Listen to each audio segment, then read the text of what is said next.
Hello everyone and welcome back to my channel. So आज हम unit 8 cover करेंगे, right.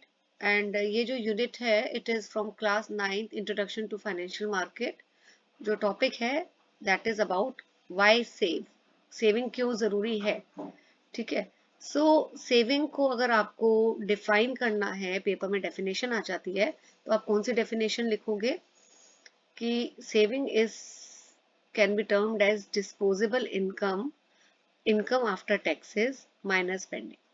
देखो, जो भी आपकी इनकम होती है उसमें से कुछ आप गवर्नमेंट को टैक्स देते हो, ठीक है। टैक्सेस माइनस कर दिए मैंने, तो जो इनकम आपकी बच जाती है, राइट। अब ये वाली इनकम आपके पास हाथ में आ गई, उसमें से इसको हम नेट इनकम बोलते हैं। इसमें से आप कुछ अपने खर्चे पूरे करते हो, स्पेंड करते हो, right. And whatever is left is called as savings। और ये जो नेट इनकम है ये कौन सी है, इसका दूसरा नाम क्या है, डिस्पोजेबल इनकम। डिस्पोजेबल क्यों बोलते हैं, क्योंकि ये वो इनकम है जो आप स्पेंड कर सकते हो अपनी मर्जी से, आप जो चाहो कर सकते हो, स्पेंड कर सकते हो, सेव कर सकते हो। तो the way you want to dispose, इसलिए इसको बोलते हैं डिस्पोजेबल इनकम, राइट। अच्छा, अब सेविंग है क्या, ये it's that part of money you earn for future needs. तो आप इस मनी में से कुछ हिस्सा अलग रख देते हो ताकि फ्यूचर में कोई भी अगर आपको ज़रूरत है, नीड है, तो आप सेविंग्स को यूटिलाइज कर सकते हो, ठीक है। सो सेविंग्स जो अभी मैंने आपको ये हाईलाइट की हुई है, इसी डेफिनेशन को इन्होंने इस इक्वेशन की फॉर्म में बेटा आप दिया हुआ है कि सेविंग क्या है, जो भी आपके पास डिस्पोजेबल इनकम है उसमें से आप जो स्पेंड करते हो, ठीक है, वो माइनस कर दिया, तो जो भी पैसा बच गया, जो भी money remain it is left, उसको हम क्या बोलते हैं, सेविंग, राइट। तो जैसे मैं एक और ये अभी तो एग्जांपल लेके बता देती हूँ। सपोज आपको 1 लाख रुपए सैलरी मिल रही है पर मंथ, उसमें से आपने 8,000 गवर्नमेंट को टैक्स दे दिया, तो ये आपकी 92,000 रिमेनिंग नेट इनकम या डिस्पोजेबल इनकम, कुछ भी बोलो आप, ठीक है, ये रह गई। अब इसमें से आप कुछ आपके जो ज़रूरत के खर्चे हैं, बिजली का बिल, बच्चों की स्कूल की फीस, ये आपने स्पेंड कर दिया, और अब आपके पास 22,000 rupees left which you are saving. तो इस तरह आप समझ सकते हो, right. So setting aside some of the money and not spending all is saving। तो जो आप पैसा अलग रख देते हो, जैसे ये 22,000 है, आपने अलग रख दिया, इसको स्पेंड नहीं कर रहे हो, इसी को हम सेविंग बोलते हैं, ठीक है। So paying yourself first का मतलब क्या है, saving before spending. So saving को एक तरह से हम क्या बोलते हैं, paying yourself first, right. So इसलिए आपको ये पैसा क्यों सेव करना चाहिए, ताकि कल फ्यूचर में कोई भी इमरजेंसी आती है तो आप वो, अगर आपने सेविंग किया होगा तो आप उस सेविंग को यूज करके इमरजेंसी को फेस कर सकते हो, राइट।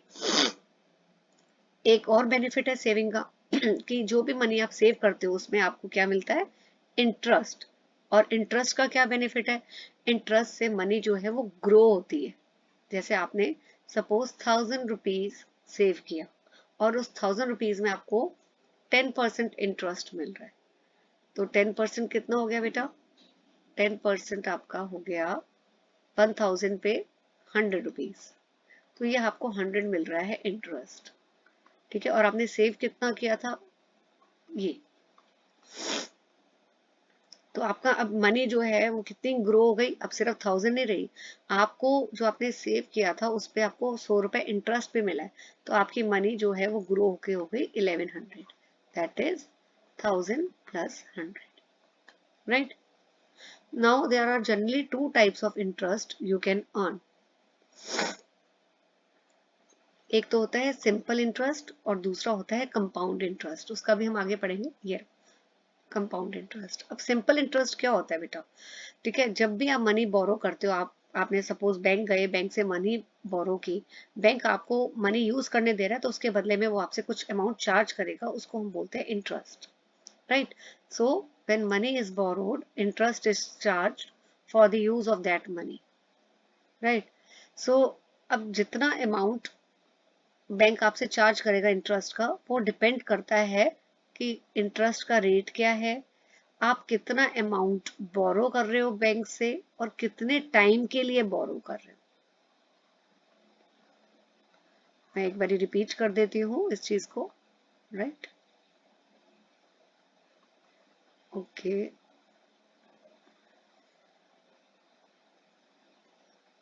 या सो आप जो भी अमाउंट बोरो करते हो, आप जो भी आपको इंटरेस्ट देना है बैंक को, क्योंकि आपने पैसा बोरो किया बैंक से, तो इंटरेस्ट आपको कितना देना पड़ेगा वो डिपेंड करता है। Number one, rate of interest क्या है, कितना आपने अमाउंट बोरो किया है, उसको हम बोलते हैं प्रिंसिपल, जो अमाउंट आप बोरो करते हो, और तीसरा, कितने टाइम के लिए आपने अमाउंट बोरो किया है, राइट? सो सिंपल इंटरेस्ट का फॉर्मूला क्या है, अगर मैं इसको ऐसे लिख दूं, simple interest, right, it is equal to principal. Principal का मतलब है जो आप अमाउंट बोरो कर रहे हो, रेट ऑफ इंटरेस्ट, राइट, और कितने टाइम के लिए बोरो कर रहे हो। मैंने अभी आपको बताया ना, इंटरेस्ट का जो ये अमाउंट जो है, ये किस पे डिपेंड करता है, कितना अमाउंट बोरो किया, रेट ऑफ इंटरेस्ट क्या है, और कितने टाइम के लिए बोरो किया। ओके, नाउ एग्जाम्पल के थ्रू हम देखते हैं कि ये अमाउंट कैसे आएगा। सपोज आपने 100 रुपीज बोरो किए बैंक से, ठीक है, तो ये आपका हो गया प्रिंसिपल। आपने रेट ऑफ इंटरेस्ट बोला है 10% इंटरेस्ट है पर ईयर, पर एनम लिखते हैं हम ऐसे, और आपने जो टाइम पीरियड है 1 साल के लिए, ये 100 रुपए बोरो की है, तो आपको रेट ऑफ इंटरेस्ट कितना देना पड़ेगा बैंक को, तो it is 100। Rate of interest कितना है बेटा, 10%, परसेंट हटाते हैं तो भी डिवाइड बाय 100 एंड 1 ईयर, तो कितना हो गया ये, 10 रुपीज आपको इंटरेस्ट बैंक को देना पड़ेगा। And the same rule applies, जब आप बैंक में अमाउंट डिपॉजिट करते हो तो भी बैंक आपको इंटरेस्ट देता है। जब आप डिपॉजिट करते हो तो आपको इंटरेस्ट मिलता है, जब आप बोरो करते हो तो आपको बैंक को देना पड़ता है। Now what is compound interest? Compound interest is paid on the original principal and on the accumulated past interest. थोड़ा सा कॉम्प्लिकेटेड है, इसको मैं अभी सिंप्लीफाई कर देती हूँ। सबसे पहले एक चीज और मैं हाईलाइट कर देती हूँ, जो सिंपल इंटरेस्ट है वो हम सिर्फ प्रिंसिपल के ऊपर देते हैं, जो भी आपने अमाउंट बोरो किया है सिर्फ उसके ऊपर देती हूँ। लेकिन जो कंपाउंड इंटरेस्ट है बेटा, वो आप प्रिंसिपल के ऊपर भी देते हो, और जो पास्ट इंटरेस्ट है उसके ऊपर भी आप दोगे। ये एग्जाम्पल से क्लियर होगा। मैं एग्जाम्पल ले लेती हूँ इसमें। यहाँ पे देखिए वही ही वाला क्वेश्चन है, सेम प्रीवियस में, जैसे आपने 100 रुपीज बोरो किया, ठीक है, तो उसमें सिंपल इंटरेस्ट कितना आया था, 10 रुपीज। मैंने अभी करके दिखाया था आपको, ठीक है, क्योंकि हमने ये जो इंटरेस्ट था किसके ऊपर कैलकुलेट किया, सिर्फ प्रिंसिपल के ऊपर। नाउ जब हम, ये फर्स्ट ईयर का था, अगर अब हमें सेकेंड ईयर भी इंटरेस्ट कैलकुलेट करना है, ठीक है, तो कंपाउंड इंटरेस्ट के केस में क्या होगा, सिंपल इंटरेस्ट तो सेकेंड ईयर में भी आपका वो ही रहेगा, सेम, सिंपल इंटरेस्ट सेम रहता है। तो जैसे ये सिंपल इंटरेस्ट फॉर 1 ईयर था, ठीक है, सिंपल इंटरेस्ट आप सेकेंड ईयर के भी आप प्रिंसिपल के ऊपर ही कैलकुलेट करोगे। लेकिन कंपाउंड इंटरेस्ट में क्या होता है, आपका जो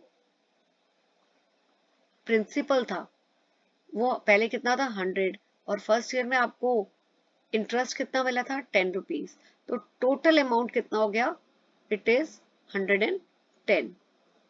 मैं दोबारा एक बार बता देती हूँ आप, right, so it is 100 plus 10, क्योंकि 100 प्रिंसिपल था प्लस जो इंटरेस्ट मिला, तो ये कितना हो गया आपका। अब आप इंटरेस्ट किस पे कैलकुलेट करोगे, सिर्फ 100 पे नहीं करोगे, आप करोगे 110 पे, मतलब कि प्रिंसिपल प्लस इंटरेस्ट के ऊपर। तो अब आप कैलकुलेट करेंगे 10%, ठीक है। सेकेंड ईयर का हम कैलकुलेट कर रहे हैं, सेकेंड ईयर का। तो सेकेंड ईयर में आप कैलकुलेट करोगे, sorry let me just,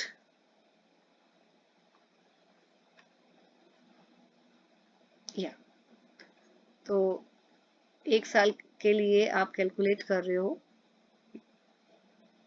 right. So it is 1। मैं इसको एक बार थोड़ा सा, वहां से कर्सर ना हिल रहा है,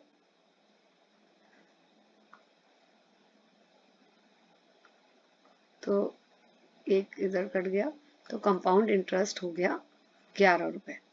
तो टोटल आपको कितना इंटरेस्ट मिला 2 साल का?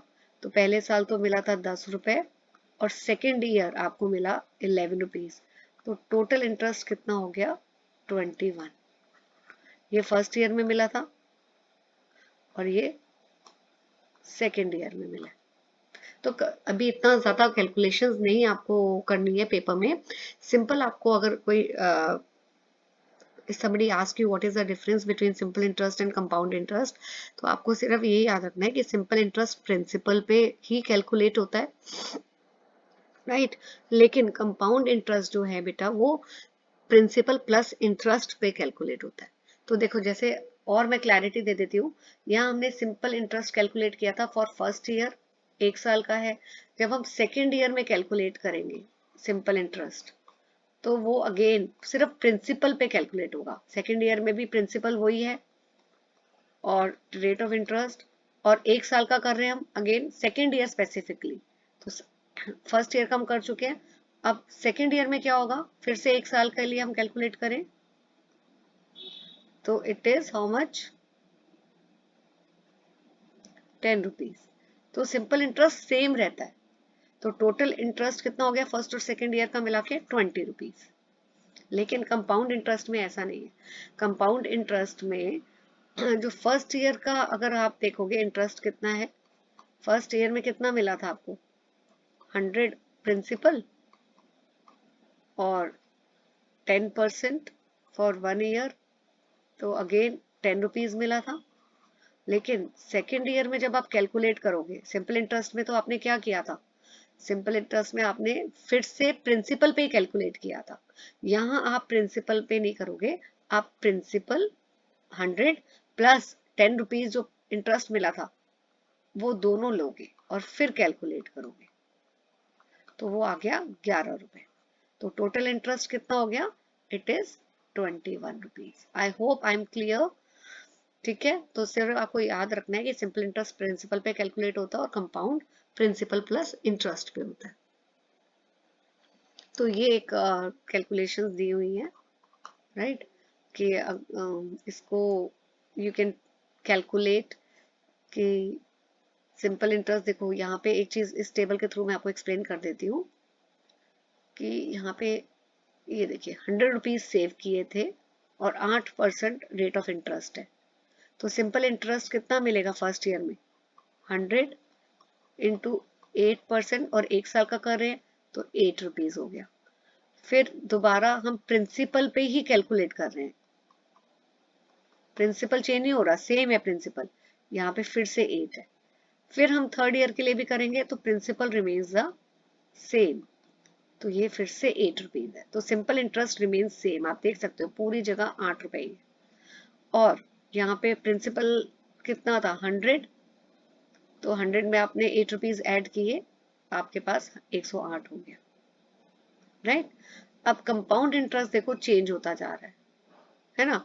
क्यों हो रहा है? कि पहले आपने फर्स्ट ईयर में 100 रुपीज प्रिंसिपल प्लस 8% है ना, यहाँ 8%, तो इंटरेस्ट कितना हो गया?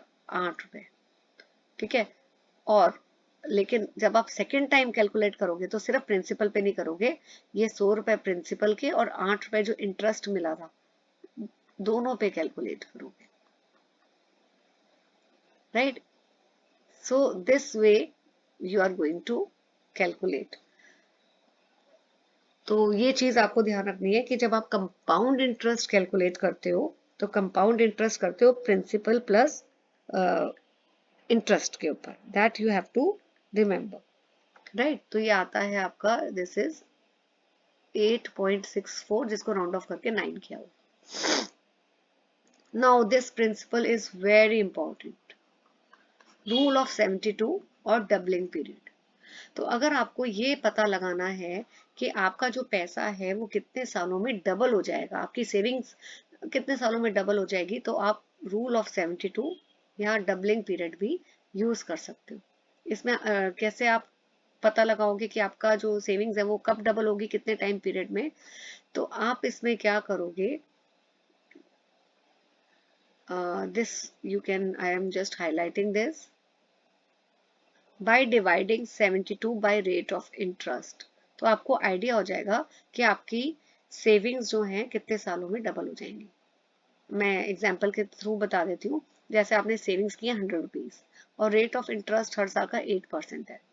तो अगर आपको पता लगाना है कि ये 100 रुपए कब 200 रुपए में कैसे डबल हो जाएंगे, कितना टाइम लगेगा, तो आप क्या करोगे, 72 लेना है और उसको डिवाइड करना है दिस रेट ऑफ इंटरेस्ट के साथ।